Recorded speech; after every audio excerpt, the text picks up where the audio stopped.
Good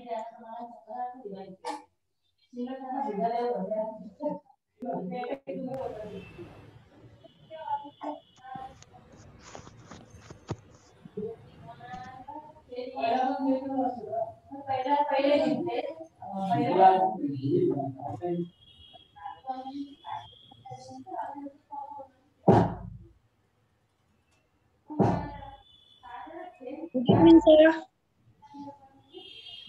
Good evening. Hey. Good evening, everybody.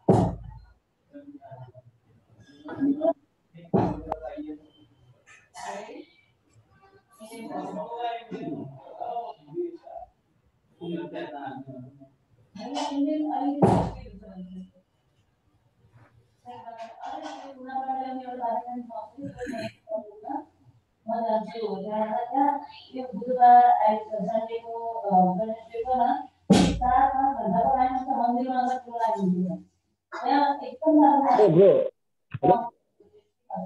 Hey Kasban, hello. Hello Sagar. Hello Sagar. Ladies line लगाना पर्दैन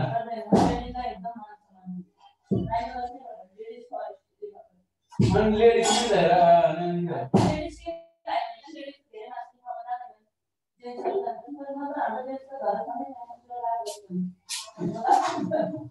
भन्ने बिनाजुलाई भन्ने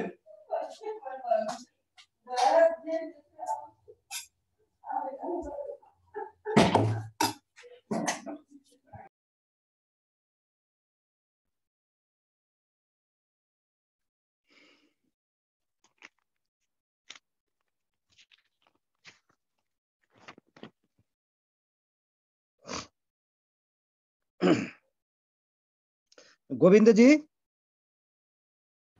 hello sir नमस्कार हजुर। हजुर नमस्कार। अस्ति हामीले कहाँसम्म पढेका थियौँ याद छ यहाँहरूलाई?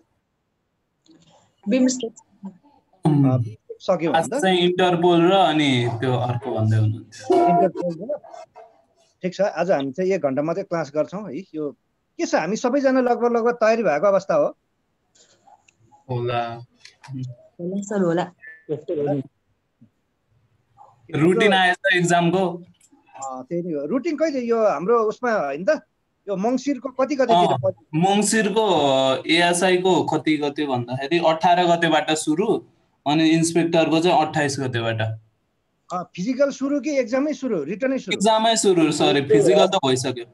हो र? हजुर, सामान्य ज्ञान र बौद्धिक परीक्षण नै छ सर 18 र 28 बाट। र हजुर उसमा त आइसकेछ है रिजल्ट, ग्यापै सोचेको भन्दा चाँडो आयो। त्यही त भनेको त्यो पहिलेकै रुटिनले सदर गरेको हो नेपुले लोकसेवाले। पहिलाको कति थियो त याद भएन सर, तर नयाँमा चाहिँ यही आछ कि अहिले भर्खर कहिले हो आएको यो 7/27 को निर्णय। पछाडि सरेछ। हिजोको निर्णय रहेछ सर। हिजोको निर्णय रहेछ? हजुर हजुर, 7/27 को निर्णय भनेपछि हिजोको। भनेपछि असैको चाहिँ कति गते भन्नुभयो? असैको 18 गते अनि इन्सपेक्टरको 28 गते।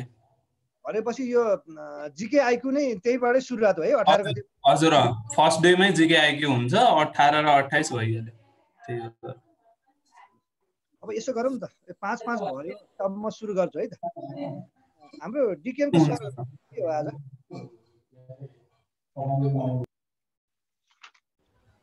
म जनक साउद हो सर। ए हस् ल, यो चिने ल। तपाईँ त हराउनु भएको थियो के हो त? पक्कै घरतिर? ल म सुरुवात गर्छु है त। आज हामी 1 घण्टा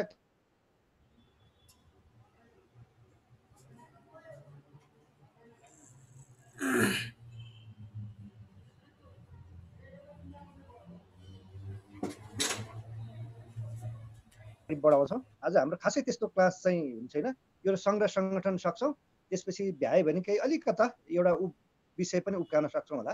यो हाम्रो अर्को टपिक चाहिँ यो सकेपछि यो संविधानसँग नेपालको भूमिका भन्ने छ कि है। ल अब म तपाईँहरूलाई यो सङ्घ र सङ्गठनको चाहिँ दुईवटा टपिक्स बाँकी थियो। अस्ति हामीले सार्कको र बिमस्टेकको गऱ्यौँ। अब हामी उत्तर एटलान्टिक सन्धि सङ्गठन र इन्टरपोलको बारेमा चाहिँ आज हामी यसको बारेमा छलफल गर्छौँ। भ्यायो भने हेरौँ 1 घन्टाभित्र के गर्न सकिन्छ है। ल अब म तपाईँहरूलाई उत्तर एटलान्टिक सन्धि सङ्गठन भनेर लेख्नु होला है, सक्नुहुन्छ भने। उत्तर एटलान्टिक सन्धि सङ्गठन, यसलाई के भन्छ संक्षिप्तमा नेटो भन्छ, एनएटी हो है। एन भनेको नर्थ होइन, ए भनेको एटलान्टिक होइन, अनि टी भनेको टिटी, अ भनेको अर्गनाइजेसन भनेको उत्तर एटलान्टिक सन्धि सङ्गठन है त। यो भनेको के हो भन्ने सन्दर्भमा हल्का म तपाईँलाई यसको पृष्ठभूमि बताउँछु है। 2 सेप्टेम्बर 1945 मा सेकेन्ड ग्रेट वार चाहिँ समाप्त भइसकेपछि के भयो भन्दा संसारमा संयुक्त राष्ट्रसङ्घको जन्म भयो 24 अक्टोबर 1945 मा है। र दोस्रो विश्वयुद्धपछि विश्वमा दुईटा देशहरू निकै शक्तिशाली रूपमा चाहिँ चम्किए। एउटा हो संयुक्त राज्य अमेरिका, अर्को हो चाहिँ रसिया है। अहिले हामी रुस अथवा रसिया भन्छौँ, र त्यतिखेर त अथवा सोभियत सङ्घ भन्थ्यो, युएसएसआर भनिन्थ्यो है। यो नेटोको कसरी जन्म हुन पुग्यो भन्ने सन्दर्भमा तपाईँलाई हल्का म कोट्याउँदैछु, यो विषयवस्तुतिर म प्रवेश गर्छु। के भयो भन्नु होला भने सेकेन्ड ग्रेट वार पछि के भयो भन्दा साम्यवादी मुलुक भनेको पूर्वी युरोपहरू चाहिँ असाध्य रूपमा चाहिँ एकदम बलिया शक्तिशाली हुँदै आए कि है। 1917 मा के भयो भन्दा साम्यवाद स्थापना भयो रुसमा। त्यसपछि पूर्वी युरोप चाहिँ लगभग सबै साम्यवाद भए, कम्युनिस्ट मुलुक भए है। अनि खासमा चाहिँ के हो भन्दा यो पश्चिमी युरोप र अमेरिका मिलेर है, पश्चिमी युरोप र अमेरिका मिलेर त्यो पूर्वी युरोपको सम्भावित आक्रमणबाट बच्नको लागि गठन गरिएको वास्तवमा सङ्गठनै नेटो हो अथवा नर्थ एटलान्टिक ट्रिटी अर्गनाइजेसन। बुझ्नुभयो नि। सेकेन्ड ग्रेट वार पछि मैले के भने दुईटा देश एकदमै हाइलाइटमा आए, एउटा रुस अर्को चाहिँ अमेरिका हो। अनि रुसमा चाहिँ के भयो, साम्यवादको स्थापना भयो 1917 मा होइन। त्यसपछि त्यो कम्युनिस्ट मुलुक चाहिँ फैलिँदै गयो पूर्वी युरोपमा। अनि त्यो पूर्वी युरोपको सम्भावित आक्रमणबाट बच्न पश्चिम युरोप र अमेरिका मिलेर एउटा गठबन्धन गर्यो। त्यही सङ्गठन नै वास्तवमा के भन्दा नेटो है। यो त सामूहिक रूपमा बुझ्नुभयो।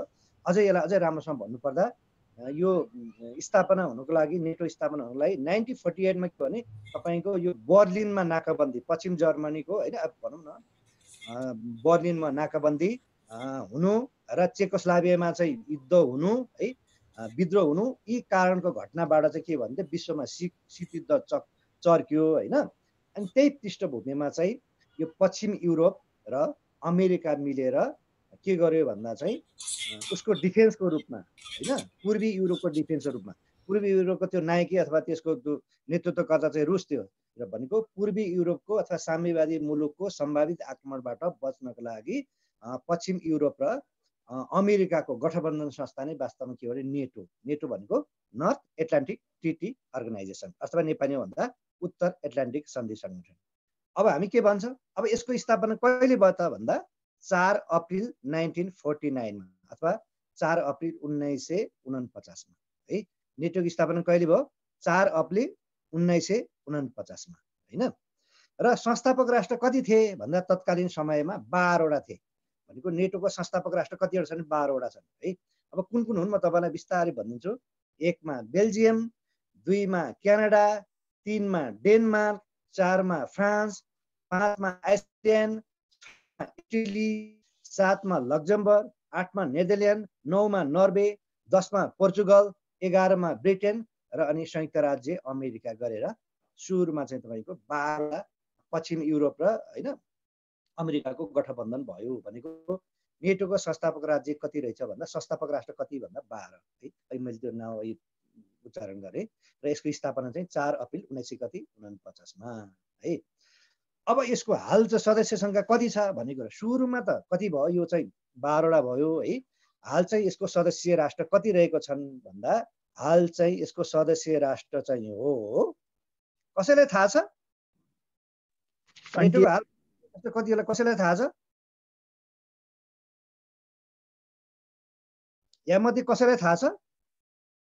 28 हो सर 194 के अरे सरी 194 रे 28 होइन 30 है कुनै बेलामा 29 थियो मोन्टेनेग्रो थियो मोन्टेनेग्रो पछि चाहिँ नर्थ मेसिडोनिया भनेको उत्तरी मेसिडोनिया चाहिँ सन् 2020 मा यसको मेम्बर भयो होइन त्यसपछि अहिले चाहिँ नेटोको टोटल सदस्य राष्ट्र चाहिँ कति पुगेको छ भन्दा 30 पुगेको छ पहिला 29 थियो है मोन्टेनेग्रो सुत्ता गरेर अहिले चाहिँ त नर्थ मेसिडोनिया यो युरोपको राष्ट्र हो होइन नर्थ मेसिडोनिया चाहिँ थपिएपछि चाहिँ कति पुगेको छ भन्दा 30 पुगेर अन्तिम नेटोको सदस्य राष्ट्र भनेको यही उत्तरी मेसिडोनिया हो यो जानकारी आउँछ है अब यसको प्रधान कार्यालय अब कहाँ छ त नेटोको प्रधान कार्यालय कहाँ छ भनेर भन्नुपर्दा यसको प्रधान कार्यालय चाहिँ बेल्जियमको बर्सेल्समा रहेको छ बुझ्नुहोस् है मैले सरल भाषामा भन्दैछु बेल्जियमको बर्सेल्समा रहेको छ नेटोको के रहेछ मुख्यालय होइन अनि यसै गरी तपाईँलाई भन्नुपर्दा यसका प्रमुख अङ्गहरू है प्रमुख अङ्ग चाहिँ 6 वटा छन् है सुन्नुहोस् है नेटोको प्रमुख अङ्ग चाहिँ 6 वटा छन्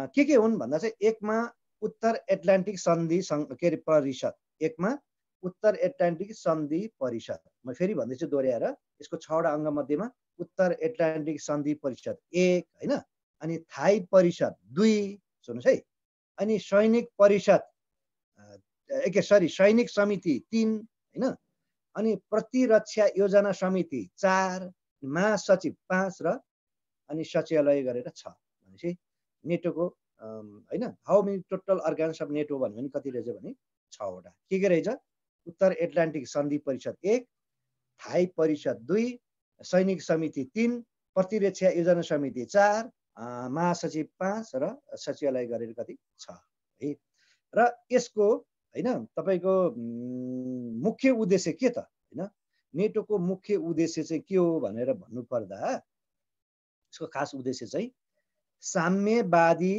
विरोधी सुन्नुहोस् है साम्यवादी विरोधी पुँजीवादी सैनिक गठबन्धन स्थापना गरी सुन्नुहोस् है साम्यवादी भनेको कम्युनिस्ट के कम्युनिस्टलाई साम्यवादी हुन्छ साम्यवादी विरोधी पुँजीवादी सैनिक गठबन्धन स्थापना गरी सदस्य मुलुकहरूको के गर्नु जोगाउनु अथवा रक्षा गर्नु हो यसको खास अब्जेक्ट भने के रहेछ साम्यवादी विरोधी पुँजीवादी सैनिक गठबन्धन स्थापना गरी के भन्छ आफ्नो सदस्य राष्ट्रहरूलाई के गर्नु जोगाउनु भनेको यो पुँजीवादी यो सैनिक गठबन्धन हो यो वास्तवमा चाहिँ यो नेटो भनेको यो के भन्छ पुँजीवादी सैनिक गठबन्धन हो के को लागि भन्दा साम्यवादी पार्टी बच्नको लागि चाहिँ यसको चाहिँ स्थापना भएको है यो जानकारी रहोस् र यसको टोटल सदस्य हामीले कति भन्यौँ भन्दा टोटल सदस्य हामी कति भन्यौँ 30 भन्यौँ होइन सुरुमा संस्थापक राष्ट्र 12 र अहिले चाहिँ 30 पुगेको छ 30औं राष्ट्र कुन भन्दा उत्तरी मेसिडोनिया र 29 राष्ट्र चाहिँ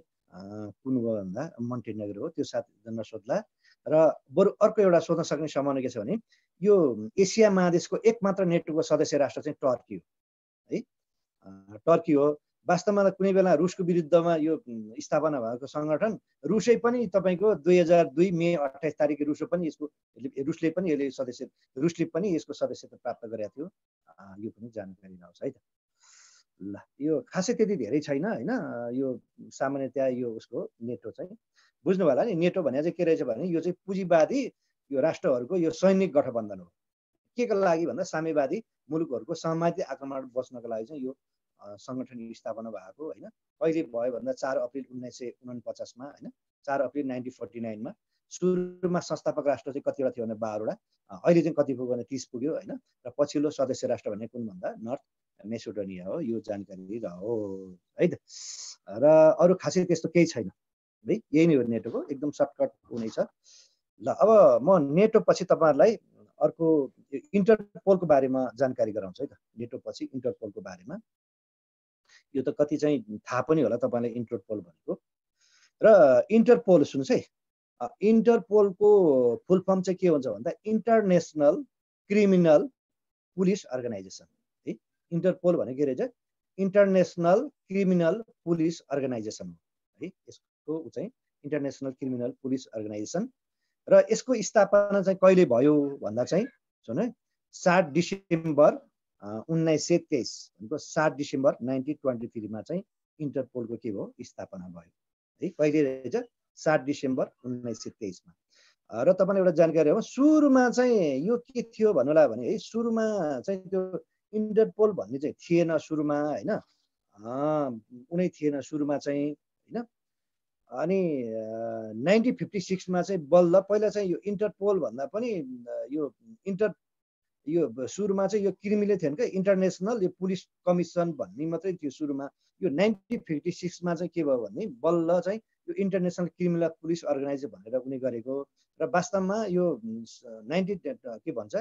23मा यो इन्टरपोलको स्थापना भए पनि पूर्णता भनेको 1956मा चाहिँ प्राप्त गरेको इन्टरपोलले यो जानकारी राख्छ र इन्टरपोलको ऊ चाहिँ यसको मोटो है यसको के हो त नारा भन्दा सुन्नुहोस् है नारा सुन्नुभयो होला कनेक्टिङ पुलिस है सुन्नुहोस् है connecting police for a safer world है यसको नारा के रहेछ अङ्ग्रेजीमा connecting police for a safer world भनेको नेपालीमा के हुन्छ एक सुरक्षित विश्वको लागि प्रहरी सञ्जाल के अरे सञ्जाल एक सुरक्षित विश्वको लागि प्रहरी के रहेछ सञ्जाल भनेको अब तपाईँको what is a motto of Interpol भनेर सोध्यो भने connecting police for a safer world अथवा नेपालीमा के हुन्छ एक सुरक्षित विश्वको लागि प्रहरी सञ्जाल भन्ने हुन्छ है यसको चाहिँ र म तपाईँलाई अघि पनि भने सुरुमा चाहिँ यो इन्टरपोल भनेर स्थापना भएको थिएन 7 डिसेम्बर 1923मा सुरुमा चाहिँ इन्टरनेसनल क्रिमिनल पुलिस कमिसन मात्रै भनेको है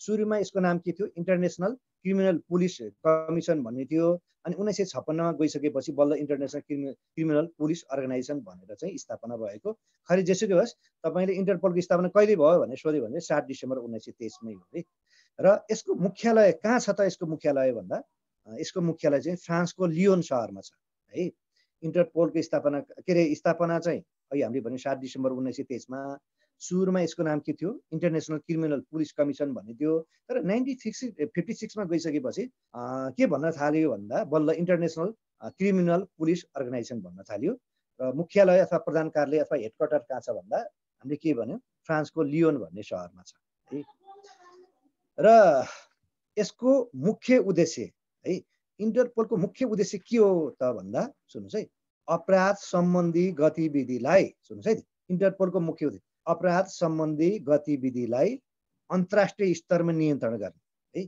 इन्टरपोलको मुख्य उद्देश्य भनेको अपराध सम्बन्धी गतिविधिलाई अन्तर्राष्ट्रिय स्तरमा यसलाई के गर्ने नियन्त्रण गर्ने अथवा कन्ट्रोल गर्ने एक अर्को आपराधिक गतिविधिमा है गतिविधिमा अधिकतम सूचना सङ्कलन गर्ने र सो सम्बन्धित जानकारी चाहिँ तपाईँको सो सम्बन्धी चाहिँ आफ्नो सम्बन्धित निकायलाई जानकारी गराउनु भनेको इन्टरपोलको मुख्य उद्देश्य के हो भन्दा त अब यो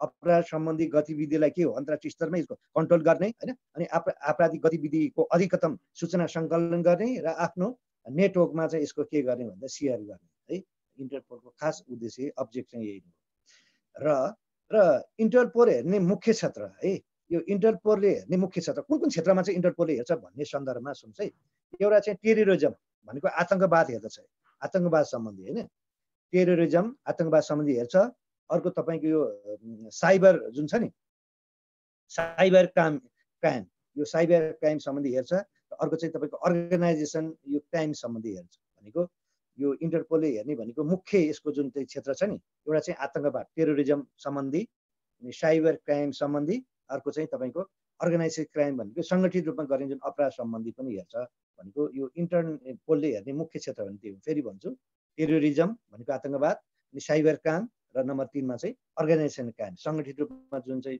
अपराध हुन्छ त्यो सम्बन्धी पनि हेर्ने गर्दछ कसले भन्दा चाहिँ इन्टरपोलले र अब प्रश्न आउन सक्छ इन्टरपोलको चाहिँ सुन्नुहोस् है इन्टरपोलको चाहिँ नेपालले कहिले सदस्यता प्राप्त इन्टरपोलमा नेपालले कहिले सदस्यता प्राप्त गर्यो अथवा नेपालले इन्टरपोलको सदस्यता कहिले प्राप्त गर्यो भन्ने सन्दर्भमा चाहिँ तपाईँको कसैलाई थाहा छ 27 सेप्टेम्बर 1967 1967 अनि 27 सेप्टेम्बरको दिन चाहिँ नेपालले चाहिँ के गर्यो भन्दा इन्टरपोलको सदस्यता प्राप्त गर्यो र नेपाली भन्दा चाहिँ 2024 साल हुन्छ कहिले भने 27 सेप्टेम्बर 1967मा नेपालीमा कहिले 2024 सालमा र नेपाल चाहिँ इन्टरपोलको चाहिँ तपाईँको कतिौँ सदस्य राष्ट्र भन्दा 100औं सदस्य राष्ट्र धेरै पटक सोधेको छ पहिले के सोध्छ नेपालले इन्टरपोलको सदस्यता कहिले प्राप्त गर्यो भन्ने सोध्न सक्छ यो कहिले प्राप्त गर्यो भन्दा मैले भने 27 सेप्टेम्बर 1967 1967 र नेपाल चाहिँ इन्टरपोलको कतिौं सदस्य हो सोध्यो भने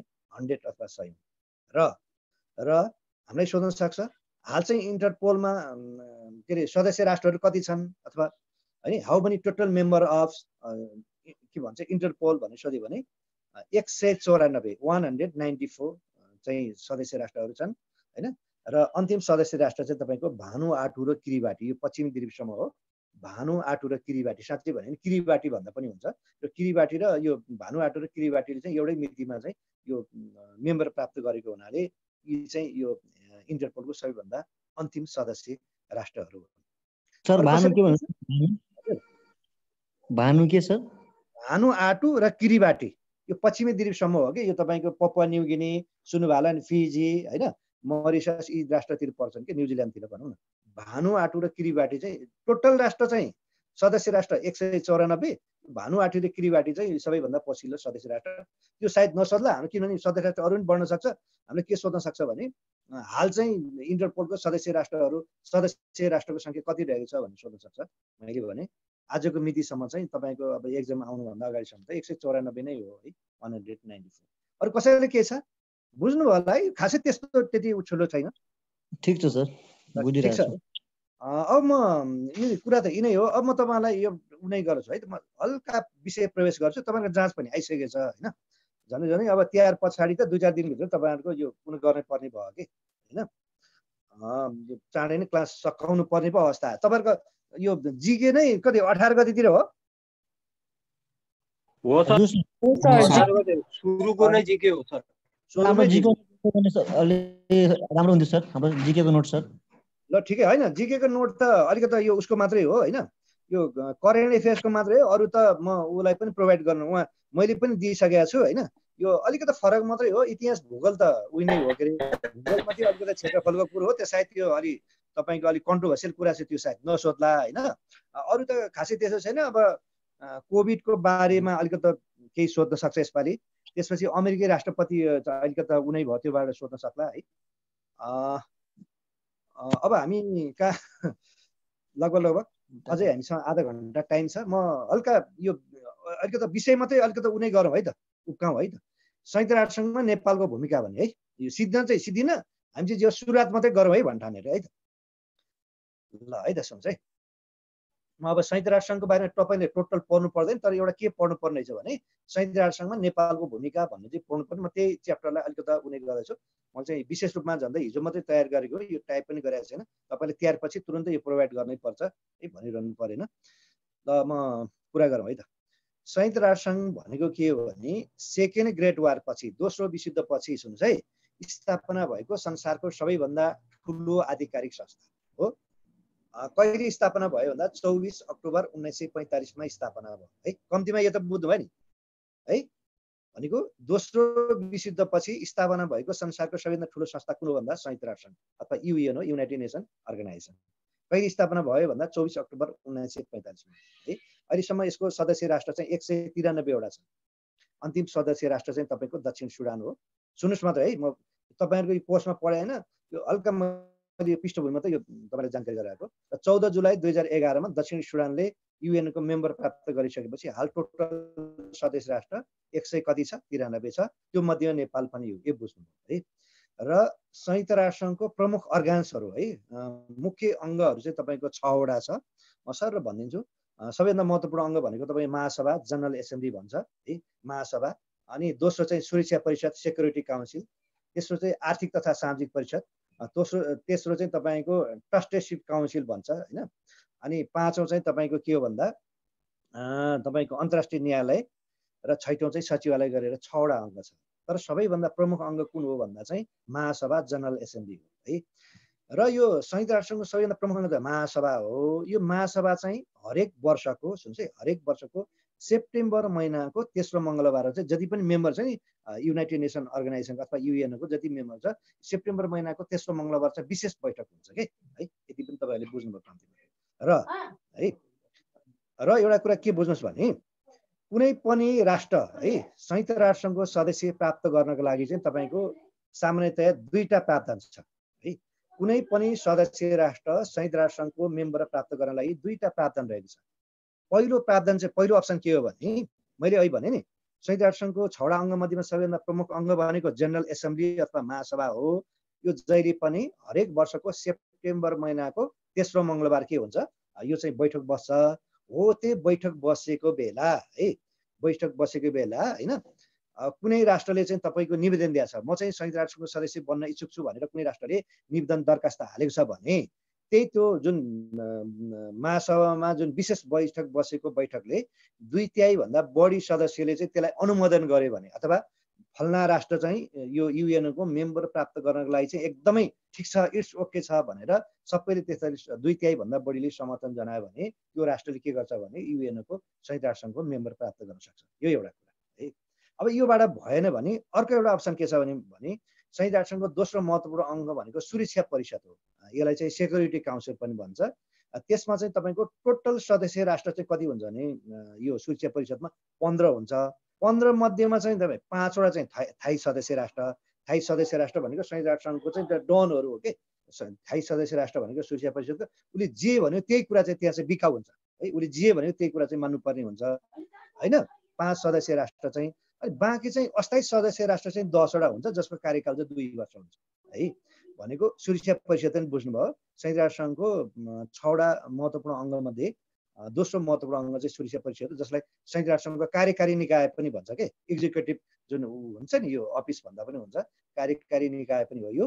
र यसमा चाहिँ के हुन्छ टोटल सदस्य 15 हुन्छ। 15 मध्ये 5 वटा चाहिँ के हो थाई सदस्य राष्ट्र जसले के गर्छ उसले भनेको कुरा चाहिँ सबैले सुन्न चाहिँ बाध्य हुनुपर्छ अथवा उसले भिटो पावर गर्न सक्छ।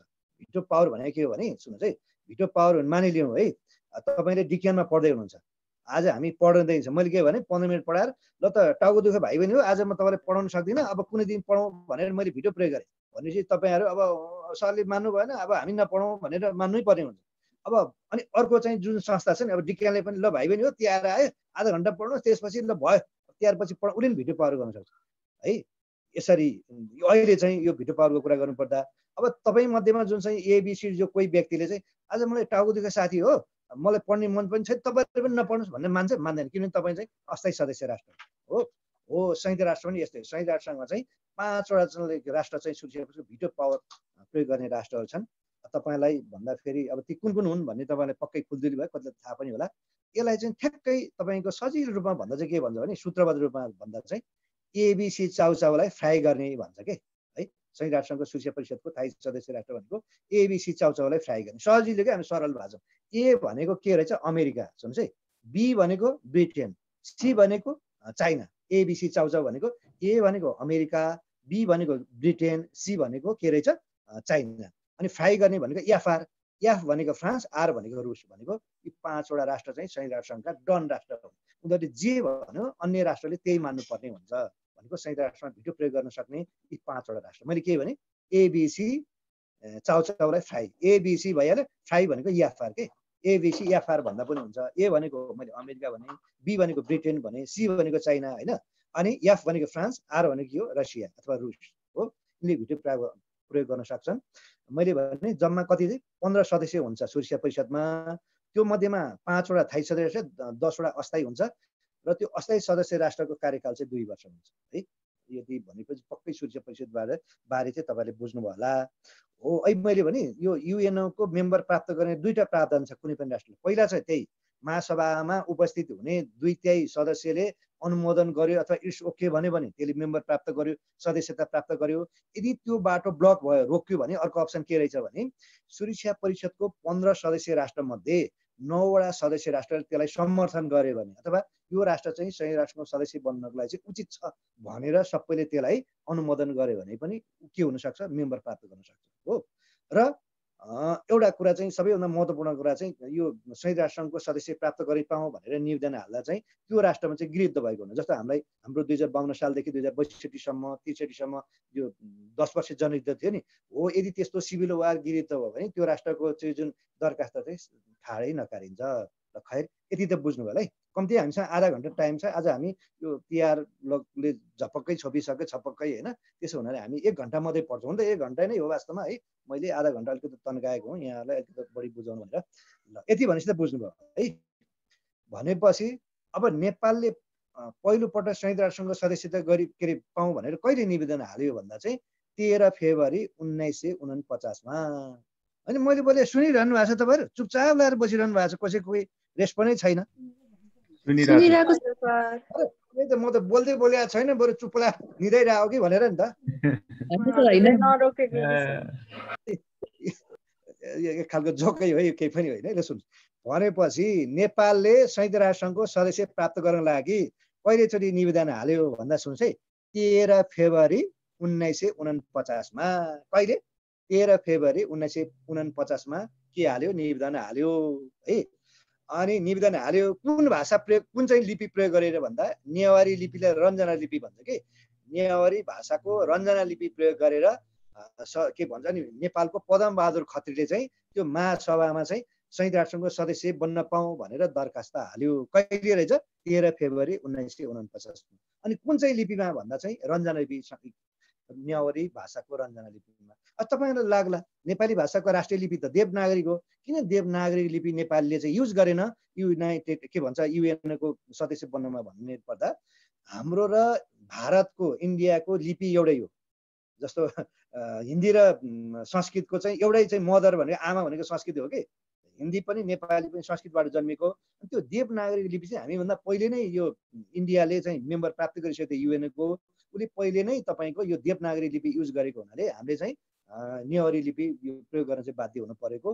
त्यसकारण नेवारी त्यो लिपिमा रञ्जना लिपिमा राम्रो अक्षर बनाएर सदस्य बनि पाऊँ भनेर नेपालको तर्फबाट पदमबहादुर खत्रीले यो संयुक्त राष्ट्रसङ्घको महासभामा है निवेदन हाल्यो है।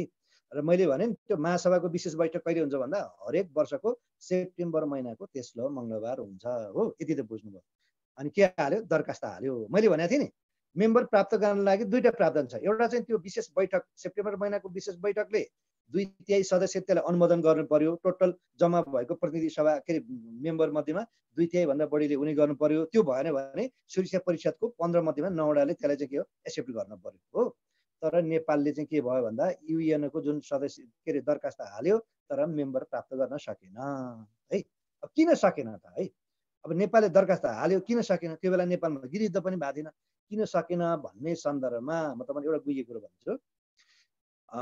के भएको थियो भन्दा त्यति नै खेर चाहिँ सुन, त्यति नै खेर सोभियत सङ्घले, अहिले चाहिँ हामी त्यसलाई रुस भन्छौँ, त्यसलाई सोभियत सङ्घ भन्थ्यो त्यतिखेर होइन। अहिले पो टुक्रेर रसिया भयो, भलै संसारको सबभन्दा ठुलो देश यही हो। अनि त्यतिखेर चाहिँ रुसले आफ्नो सैनिक चाहिँ अफगानिस्तानमा परिचालन गरेको थियो हो। अनि त्यतिखेर नेपालको राजा को थियो भन्दा राजा महेन्द्र थियो।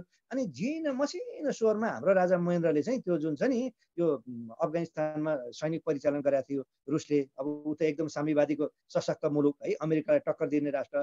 अनि हाम्रो राजाले चाहिँ बिस्तारै सानो मधुरो स्वरमा के भने नि अर्काको आन्तरिक मामलामा हस्तक्षेप गर्नु राम्रो होइन भनेर बोलेको हाम्रो झिन स्वर हाम्रो महेन्द्रले, राजा महेन्द्रले। तर त्यो कुराहरूलाई त रसियन सोल्टीहरूले त पुरै नोट गरेर राखेर बुझ्नु भएन। मेरो बारेमा कोकोले के गर्ने भनेर राखेको रहेछ। फेरि अहिले मैले के भने रसिया भनेको त्यहाँको डन राष्ट्र हो युएनको, अथवा भिटो प्रयोग गर्न सक्ने होइन हैसियत भएको राष्ट्र। अनि ठ्याक्कै नेपालको जब नेपाललाई चाहिँ युएनको मेम्बर दिने कि नदिने भन्ने छलफल भएको थियो, ड्याङ्गे लाएर रसियाले के भन्यो भने हैट भनेको हैट भइगयो। भनेको मतलब मेम्बर प्राप्त गर्न सकेन हो। अब त्यसपछि कहिले प्राप्त गर्यो त नेपालले भन्दा त्यसको 6 वर्षपछि बल्ल 14 डिसेम्बर 1955मा बल्ल नेपालले संयुक्त राष्ट्रसङ्घको सदस्यता प्राप्त गर्यो। त्यसको 6 वर्षपछि निवेदन हालेको चाहिँ 13 फेब्रुअरी 1949मा। मेम्बर कहिले प्राप्त गर्यो भन्दा चाहिँ 14 डिसेम्बर 1955मा, भनेको 2012 साल मङ्सिर 29 गते। कहिले नेपाली पनि सोध्न सक्छ है। 2012 साल अथवा अङ्ग्रेजीमा भन्दा सुन्नुहोस् है, अङ्ग्रेजीमा भन्दा चाहिँ 14 डिसेम्बर 1950। यो असै इन्सपेक्टरमा धेरै पटक सोधेको क्वेसन हो है। नेपालले संयुक्त राष्ट्रसङ्घको सदस्यता कहिले प्राप्त गर्यो भने सोध्यो भने धेरै जस्तो 14 डिसेम्बर 1955मा। अझ अब एकदम बढी कम्पिटिसन भएको हुनाले नेपालीमा पनि डाइभर्ट गरेर सोध्न सक्छ। नेपालीमा चाहिँ 2012 साल मैले कति भने मङ्सिर 29 गते। र हामीलाई यो पनि फेरि क्रस क्वेसन सोधिन सक्छ, त्यतिखेर नेपालका प्रधानमन्त्री को थिए भनेर सोध्न सक्छ। त्यतिखेर नेपालका प्रधानमन्त्री चाहिँ तपाईँले जिउँदो सहित भने पक्कै सुन्नुभयो होला, टङ्क प्रसाद आचार्य हुनुहुन्थ्यो हो।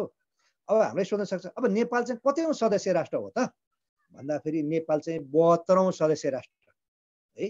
हामी भनेको थियौँ नि टोटल अहिले चाहिँ युएनको सदस्य राष्ट्र कति छ 193 अन्तर्राष्ट्रिय अहिले मैले के भने दक्षिण सुडान भने नेपाल चाहिँ संयुक्त राष्ट्रको कतिौं सदस्य राष्ट्र भन्दा चाहिँ 72 र यो पनि जानकारी रहोस् त्यतिखेर नेपाललाई संयुक्त राष्ट्रको सदस्य है बनाउनलाई ठिक छ भनेर चाहिँ 57 वटा राष्ट्रले नेपाललाई चाहिँ तपाईको समर्थन गरेको थियो बुझ्दै हुनुहुन्छ मतलब डिड यु अन्डरस्ट्यान्ड भने बुझ्दै हुनुहुन्छ हैन त हजुर सर ल है अनि त्यसपछि अब सुन्नुस् अब त्यो दिन जुन छ नि 14 डिसेम्बर 1955 मा नेपालले मात्रै होइन 16 राष्ट्रले प्याकेजमा एकैचोटी मेम्बर प्राप्त गरेका थियो नेपाल मात्रै होइन 16 राष्ट्रले एकैपटक यो युएनको इतिहासमै संयुक्त राष्ट्रको इतिहासमै एकैपटक 16 राष्ट्रले एकैपटक युएनको मेम्बर प्राप्त गरेका थियो हो त्यो घटनालाई संयुक्त राष्ट्रको इतिहासमा के भनिन्छ भन्दा प्याकेज डिल भनेर भनिन्छ प्याकेजमा के बढीमा 2-4 राष्ट्रले एउटै दिनमा प्राप्त गर्छ यसमा त 16 राष्ट्र त्यसलाई भन्छ प्याकेज डिल भनेर भनिन्छ है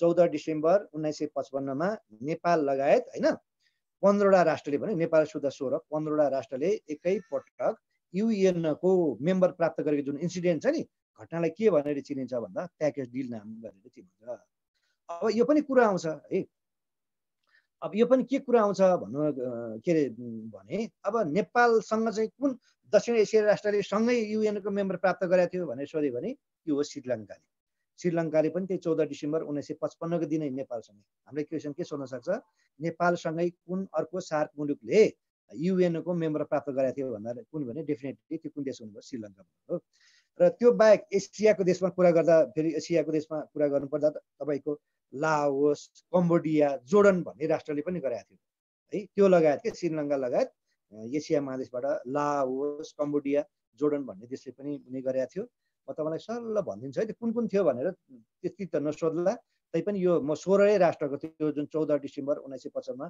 कुन कुन 16 राष्ट्रले मेम्बर प्राप्त गरेका थियो भनेर म भनौँ है त 1 मा श्रीलङ्का है 2 मा लाओस 3 मा जोर्डन 4 मा अस्ट्रिया 5 मा इटली 6 मा पोर्चुगल 7 मा कम्बोडिया 8 मा अल्बानिया 9 मा बुल्गेरिया अनि 10 मा ग्रिनल्यान्ड 11 मा हंगेरी 12 मा आयरल्यान्ड 13 मा लिबिया यो लिबिया चाहिँ अफ्रिकी मुलुक है फेरि अनि 14 मा रोमेनिया 15 मा स्पेन हो यी राष्ट्रले चाहिँ र नेपाल गरेर 16 यी राष्ट्रले एकैपटक चाहिँ के गरे भन्दा युएनको मेम्बर प्राप्त गर्यो त्यो घटनालाई त्यो इन्सिडेन्टलाई युएनको इतिहासमा के भन्छ प्याकेज डिल भनेर चिनिन्छ र अझ भन्नुपर्दा के हो भने त्यो यो किन यसरी एकैचोटी 16 राष्ट्रले युएनले मेम्बर दियो भन्ने सन्दर्भमा त्यो त नसोध्ला म तपाईलाई क्लियर गर्न चाहन्छु यो इटालीमा ख्रुश्चेभ भनेको यो रसियन नेताको सहअस्तित्वपूर्ण शान्तिपूर्ण नीतिको कारण चाहिँ यो खुल्ला 11 अनि साम्यवादी 5 गरेर यसरी 16 राष्ट्रलाई एकैचोटि दिएको भनेको खुल्लाबाट 11 अनि साम्यवादी भने कम्युनिस्ट मुलुकबाट 5 वटा गरेर 16 राष्ट्रलाई यसरी एकैचोटि मेम्बर चाहिँ प्रदान गरेको है जसले जे भने पनि के हो नेपालले युएनको मेम्बर कहिले प्राप्त गर्यो भन्दा चाहिँ 14 डिसेम्बर 1955 मा अथवा 2012 साल मङ्सिर 29 गते नेपाल युएनको कतिौं सदस्य राष्ट्र हो भन्दा चाहिँ 72औं सदस्य राष्ट्र त्यतिखेर नेपालका प्रधानमन्त्री को थिए भन्दा चाहिँ प्रधानमन्त्री चाहिँ टङ्क प्रसाद आचार्य हुनुहुन्थ्यो कम्तीमा यति त बुझ्नुभयो है र हामी मेम्बर बन्यौं 1955 त्यसपछि 1956 पछि के भयो भन्नुलाई भने नेपाल पनि प्रत्येक यो महासभामा भाग लिन थाल्यो है अब हामीले के क्वेशन छ नेपालले संयुक्त राष्ट्र संघको महासभामा पहिलो पटक कहिले भाग लिएको थियो भनेर सोध्यो भने 1956 बाट चाहिँ निरन्तरता भयो हैन मेम्बर प्राप्त गरेपछि वर्षै नै हामीले चाहिँ भाग लिन थाल्यौं 1956 मा चाहिँ नेपाली संयुक्त राष्ट्र संघको महासभामा पहिलो पटक भाग लियो हजुर के भन्नुभयो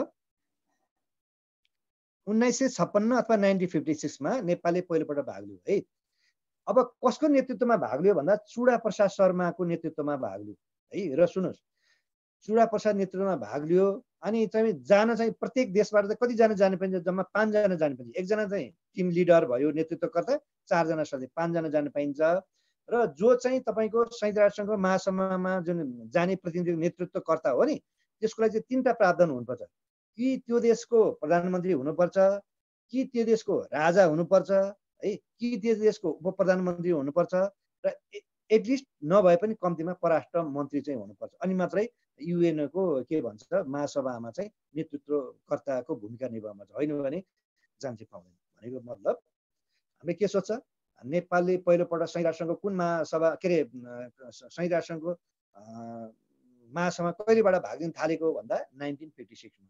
अनि पहिलोपल्ट कसको नेतृत्वमा भाग लिन थाल्यो के अरे भाग लियो नेपालले युएनको महासभा भन्दा चुडा प्रसाद शर्माको उसमा। अब सोध्नै सक्छ कतिौं महासभा भनी सोध्यो भने 11औं महासभा भन्छ। हाम्रो त 10औं महासभा त के रहेछ सकिसकेको रहेछ भनेको नेपालले चाहिँ संयुक्त राष्ट्रसङ्घको 11औं महासभामा अर्थात् 1956 मा चुडा प्रसाद शर्माको नेतृत्वमा फर्स्ट टाइम चाहिँ के हो भाग लियो है। यति त बुझ्नु नि कम्तीमा। यो सोधिरहेको प्रश्न है, त्यही भएर मलाई अलिक बढी बढ्दै मैले यो स्ट्रेस गरेको मैले। र अब हामीलाई अर्को पनि प्रश्न सोध्न सक्छ संयुक्त राष्ट्रसङ्घको महासभामा सुन्नुहोस् है भाग लिने हैन नेपालको पहिलो प्रधानमन्त्री को हुन् भन्ने सोध्छ। यो चाहिँ असैमा मलाई 4-5 पटक यो रिपिट भएको क्वेसन है। संयुक्त राष्ट्रसङ्घको महासभामा सबैभन्दा पहिला नेपालको प्रतिनिधित्व गर्ने प्रधानमन्त्री हुन् बीपी कोइराला है। बीपी कोइराला उनले चाहिँ सन् 1960 को महासभामा चाहिँ नेपालको तर्फबाट चाहिँ नेपालको प्रतिनिधिको रूपमा चाहिँ उनले भाग लिएका थिए है। यो दुईटा क्वेसन छ नि, यो धेरै सोधिरहेको क्वेसन हो। त्यही भएर मैले भने संयुक्त राष्ट्रसङ्घको महासभामा हैन भाग लिने पहिलो नेपालको प्रधानमन्त्री को रहेछ बीपी कोइराला। अनि कहिले कुन चाहिँ महासभामा भाग लियो भन्दा 1960 मा। अब भने 56 मा कति 11औं थियो भने अब 11 मा 4 जोडेर कति 15 हुन्छ। 15 महासभामा भाग लिनु भएको रहेछ, यो एउटा कुरा। अनि अर्को कुरा यसै सन्दर्भमा संयुक्त राष्ट्रसङ्घको महासभामा भाग लिने पहिलो नेपाली नेत्री को हुन् भनेर सोध्यो भने चाहिँ उहाँ चाहिँ शैलजा आचार्य हो। शैलजा आचार्य भनेको नेपाली इतिहासमा पहिलो नेपालको उप प्रधानमन्त्री। अहिले मैले भने नि यो संयुक्त राष्ट्रसङ्घको महासभामा भाग लिन जाने जुन प्रतिनिधि मण्डलको नेतृत्वकर्ता चाहिँ के हुनुपर्छ कि त्यसको राजा हुनुपर्छ कि कम्तीमा राष्ट्रपति हुनुपर्छ, नभए प्रधानमन्त्री हुनुपर्छ, नभए उप प्रधानमन्त्री हुन्छ। त्यो पनि भएन भने कम्तीमा पनि परराष्ट्र मन्त्री अथवा विदेश मन्त्री हुनुपर्छ भनेको। सुजाता के अरे शैलजा आचार्य के थियो भन्दा त्यतिखेर चाहिँ उप प्रधानमन्त्री हुनुहुन्थ्यो है। यो त बुझ्नुभयो। र त्यसपछि 1958 मा नेपालले एउटा के भूमिका निभाएको थियो भन्दा यो महासभाको उपाध्यक्ष भई काम गरेको पनि तपाईँको एउटा अनुभव छ है। 1958 मा चाहिँ नेपाल चाहिँ संयुक्त राष्ट्रसङ्घको महासभाको उपाध्यक्ष भई कार्य गरेको पनि अनुभव छ, यो जानकारी होस्। र अर्को भन्नुपर्दा सबैभन्दा महत्त्वपूर्ण कुरा चाहिँ संयुक्त राष्ट्रसङ्घको शान्ति सेना तपाईँले सुन्नुभयो होला। यो सुरक्षा परिषदले के गर्छ भन्दा चाहिँ सुरक्षा परिषदको काम भनेको के हो भने जुन देशमा गृहयुद्ध चलेको छ, लडाइँ झैझगडा भएको छ, त्यसो ठाउँमा चाहिँ शान्ति सेना परिचालन गरेर शान्ति स्थापना गर्न चाहिँ विशेष पहल कदमी गर्छ। यो चाहिँ यो शान्ति सेना पठाउन थालेको युएन त 1948 बाट हो। तर नेपाल चाहिँ फर्स्ट टाइम है 1958 अथवा 12 जुन 1958 फर्स्ट टाइम चाहिँ नेपालको सेना पनि शान्ति सेनामा गयो। बुझ्नु भएन? अब हामीले सोध्न सक्छ नेपाली सेना कहिलेबाट शान्ति सेनामा भाग लिन थालेको भन्दा 1948 अझ गते नै तोकेर भन्नुपर्दा 12 जुनमा है। अनि कुन देशमा गएको थियो फर्स्ट टाइम चाहिँ नेपाल शान्ति सेना भन्दा चाहिँ लेबनानमा गएको थियो। कुन देश रहेछ? लेबनानमा। अझै भन्नुपर्दा चाहिँ त्यो मिसनको नाम के भन्दा युनिगिल भन्ने मिसन है। युनिगिल भनेको United nation international group in Lebanon भन्ने मिसनमा फर्स्ट टाइम नेपाली सेना चाहिँ शान्ति सेनामा गयो। जम्मा 5 जना मात्रै गएका थिए यो पर्यवेक्षकको रूपमा है। नेपाल चाहिँ शान्ति सेना पहिलोपटक कहिलेचोटि भाग लियो भन्दा 1958 मा। कुन देश गएको थियो? लेबनानमा। अनि त्यो मिसनको नाम के हो भने युनिगिल हो। युएनआइजिएल युन भनेको युनाइटेड नेसनल हैन, United nation international group in Lebanon भन्ने हुन्छ यसको मिनिङ हैन। यो अब्जर्भेसनको रूपमा मात्रै गएको। र त्यो अर्जुन शमशेरको नेतृत्वमा उहाँ सायद मेजर हुनुहुन्थ्यो। अर्जुन शमशेरको नेतृत्वमा यो 5 जना सैनिक अधिकारी चाहिँ त्यहाँ चाहिँ जानुभएको थियो। यो जानकारी होस्। र नेपाल चाहिँ सन् 1978 देखि चाहिँ लगातार रूपमा निरन्तर रूपमा फर्स्ट टाइम चाहिँ पर्यवेक्षकको रूपमा चाहिँ 1958 मा गयो हो। तर निरन्तर रूपमा कहिलेदेखि गइरहेको छ भन्दा चाहिँ 1978 देखि यो जानकारी होस् है। अब त्यसपछि मैले भने हामी के भयो 58 मा उनै गर्यौं है। अनि 60 मा 58 मा चाहिँ हामी शान्ति सेनामा गयौं। 60 मा हाम्रो प्रधानमन्त्री बीपी कोइराला पनि फर्स्ट टाइम नेपाली प्रधानमन्त्री पनि युएन को महासभामा भाग लिनु भयो। र 61 मा चाहिँ नेपालले एउटा महत्त्वपूर्ण कार्य गरेका छन् है। तपाईलाई एउटा कुरा सोधौं, यो संयुक्त राष्ट्रसङ्घको सबैभन्दा महत्त्वपूर्ण व्यक्ति भनेको महासचिव हो कि। ल भन्नुस् हालसम्म संयुक्त राष्ट्रसङ्घको महासचिव कति जना भएका छन् होला?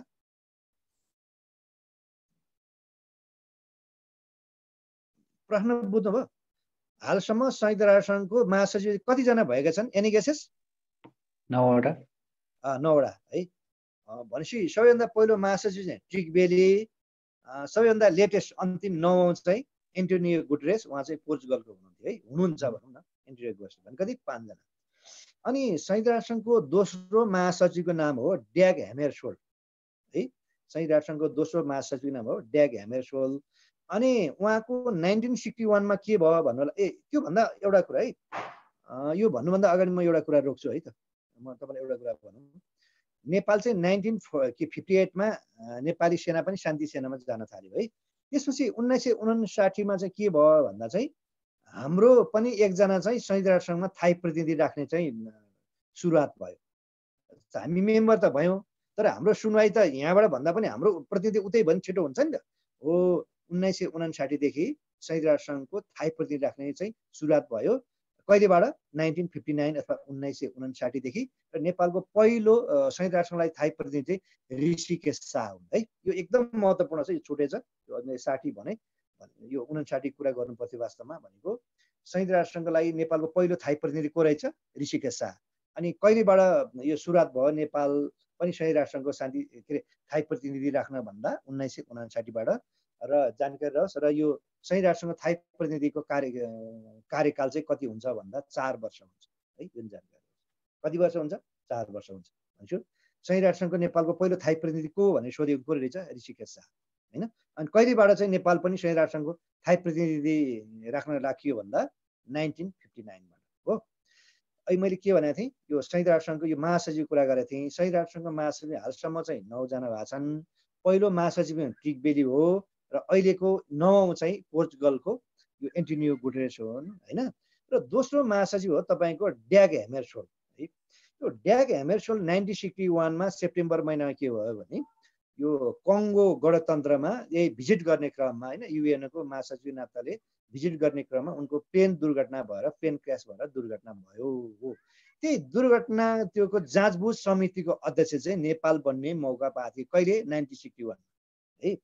मैले भने नि 1961 सेप्टेम्बर महिनामा चाहिँ संयुक्त राष्ट्रसङ्घको दोस्रो महासचिव ड्याग ह्यामेरसोल्डको चाहिँ कङ्गोमा हैन, अफ्रिकी गणतन्त्र कङ्गोमा प्लेन दुर्घटना भएर, प्लेन क्र्यास भएर दुर्घटना के अरे उहाँको निधन भयो हो। त्यसै विषयको जुन छानबिन समिति जुन छ नि, छानबिन समितिको अध्यक्ष हुने मौका पाएको थियो नेपालले। अनि त्यो को थियो छानबिन समितिको अध्यक्ष भन्दा नेपालको तर्फबाट ऋषिकेश शाह थियो। किनभने उनी त पहिलो उनी हो महासचिव, 1959 मा भएको है। 61 मा उनी त अन्तिम वर्ष थियो। उनी चाहिँ ऋषिकेश शाह चाहिँ यो छानबिन कमिटीको अध्यक्ष हुनुहुन्थ्यो। उहाँले असाध्यै राम्रो चाहिँ यो छानबिन कमिटीमा आफ्नो दखल अथवा दक्षता देखाउनु भयो है।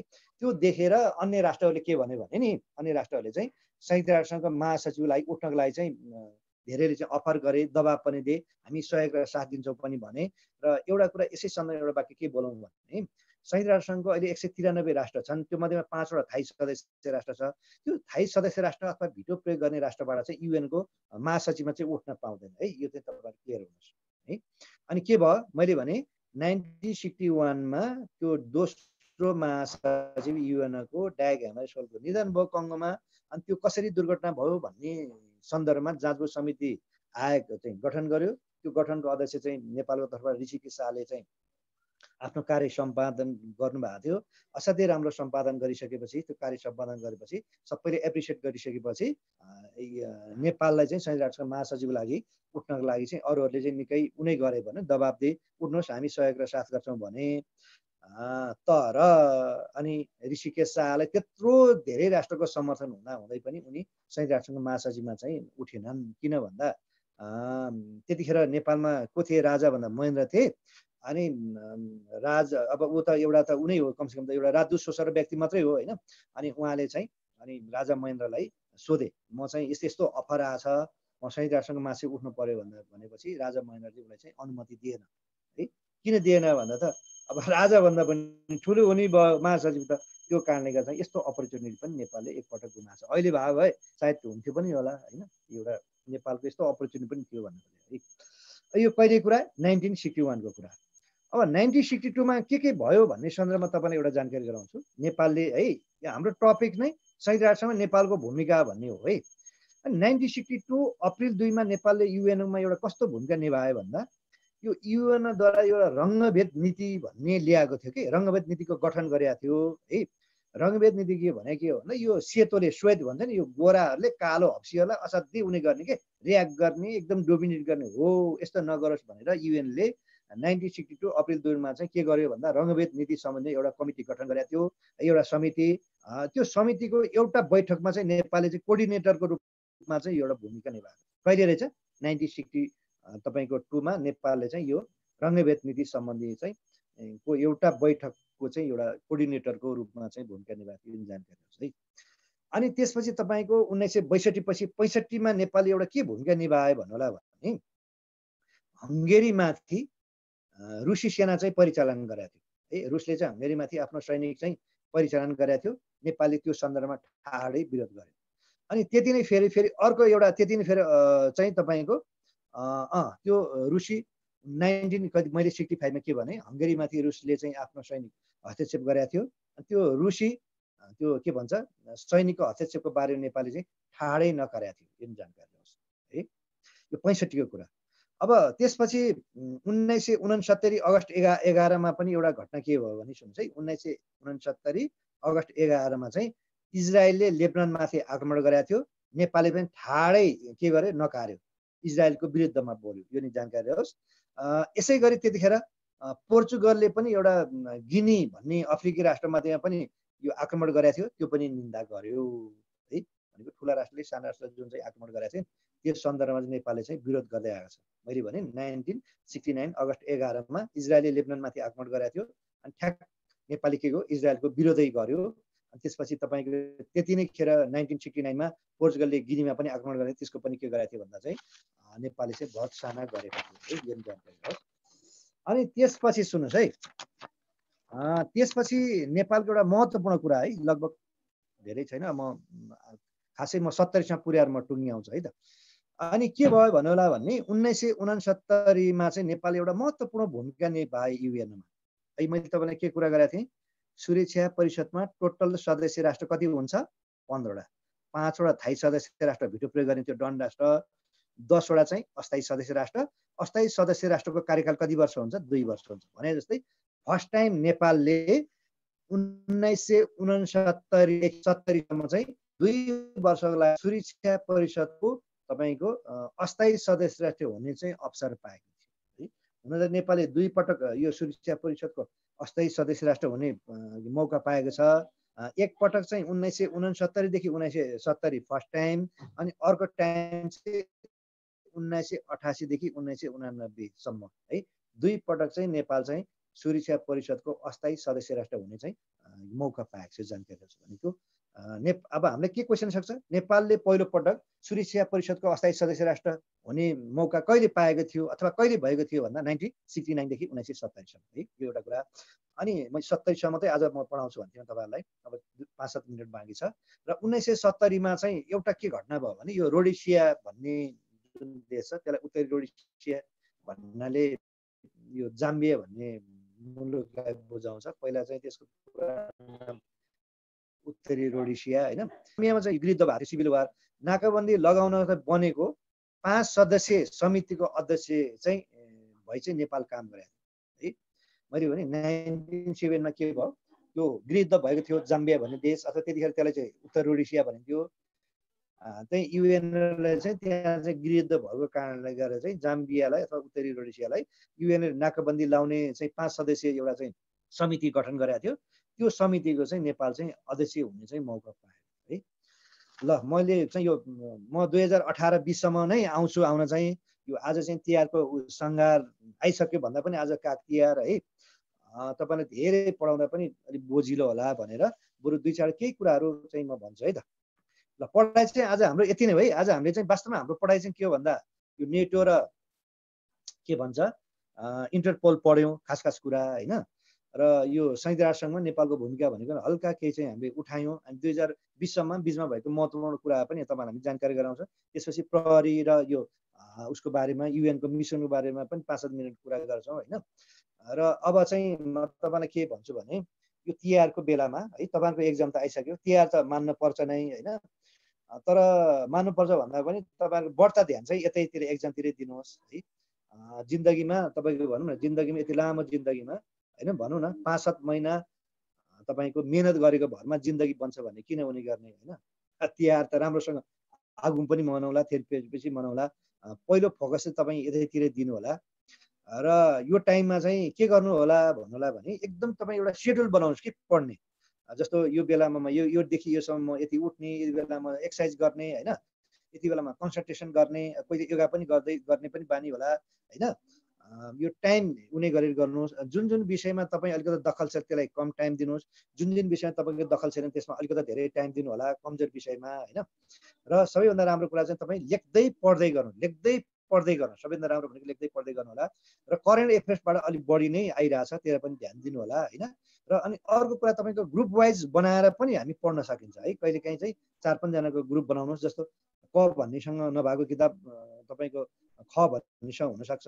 ख भन्नेसँग नहुन्छ घ भन्ने हुनसक्छ यसरी कहिलेकाहीँ तपाईँको यो ज्ञान चाहिँ सेयरिङ गरेर पनि एउटा ग्रुपिजम गरेर पनि पढ्न सकिन्छ होइन र पढ्दा चाहिँ के गर्नुहोस् थोरै पढ्नुहोस् बुझेर पढ्नुहोस् र अझ यो सन्दर्भमा मेरो एउटा मान्यता सूत्र के छ भन्दा नपढेको भन्दा पढेको राम्रो पढेको भन्दा बुझेको राम्रो बुझेको भन्दा सम्झेको राम्रो सोधे बेला पट्टापट जवाफ दिन सक्यो भने जेसुकै परीक्षा पनि पास हुन सक्छ मैले भने नपढेको भन्दा पढेको राम्रो अहिले तपाईँ पढ्दै हुनुहुन्छ नि इट इज बेटर है एकदमै राम्रो पढेको भन्दा के राम्रो बुझेको राम्रो बुझेको भन्दा के राम्रो सम्झेको राम्रो भनेको सोधेको बेला जवाफ दिन सक्ने हाम्रो सामर्थ्य बनाउनु पर्छ होइन एकदम टाइम टेबल गरेर उनी गर्नु होला पढ्नु होला होइन जुन जुन विषय तपाईँ कमजोर छ त्यसलाई बढी टाइम दिने जुन जुन विषयमा तपाईँ अलिकति राम्रो हुनुहुन्छ दखल राख्नुहुन्छ दक्षता छ भने त्यसमा चाहिँ कम दिने होइन यसरी पढ्नु होला होइन अरू त तपाईँहरू कतिपय कुइजको आन्सर त तपाईँलाई त्यो अप्ठ्यारो पर्छ भने हामी पनि तपाईँलाई जवाफ दिन सक्छौँ अरू यिनै हुन् होइन यो अन्तमा चाहिँ